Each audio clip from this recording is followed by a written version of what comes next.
നമസ്കാരം. സംസ്ഥാന സ്കൂൾ കലോത്സവ കിരീടം തൃശ്ശൂരിലേക്ക് 1008 പോയിന്റുമായിട്ടാണ് തൃശ്ശൂർ സ്വർണ്ണക്കപ്പ് സ്വന്തമാക്കിയത്. ഇഞ്ചോടിഞ്ച് പോരാട്ടമായിരുന്നു തൃശ്ശൂരും പാലക്കാടും തമ്മിൽ. 1007 പോയിന്റുമായി പാലക്കാട് രണ്ടാം സ്ഥാനം നേടി. വെറും ഒരു പോയിന്റ് മാത്രമാണ് തൃശ്ശൂരും പാലക്കാടും തമ്മിലുള്ള വ്യത്യാസം. കണ്ണൂരിനാണ് മൂന്നാം സ്ഥാനം. കാൽ നൂറ്റാണ്ടിന് ശേഷമാണ് കേരളത്തിന്റെ സാംസ്കാരിക തലസ്ഥാനം എന്ന വിശേഷണമുള്ള തൃശ്ശൂർ സംസ്ഥാന സ്കൂൾ കലോത്സവത്തിൽ സ്വർണ്ണക്കപ്പ് സ്വന്തമാക്കുന്നത്.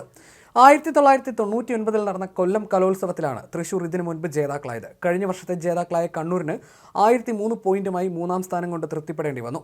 21 വർഷം കിരീടം കുത്തകയാക്കി റെക്കോർഡിട്ട കോഴിക്കോടിന് 4ാം സ്ഥാനമേ ഈ വർഷമുള്ളൂ. സ്കൂളുകളുടെ വിഭാഗത്തിൽ പാലക്കാട് ആലത്തൂർ BSG ഗുരുകുലം ഹയർ സെക്കൻഡറി സ്കൂൾ 1ാം സ്ഥാനം നേടി. 171 പോയിന്റോടെ ബഹുദൂരം മുന്നിലാണ് അവർ. തിരുവനന്തപുരം കാർമൽ ഹയർ സെക്കൻഡറി സ്കൂളാണ് രണ്ടാമത്.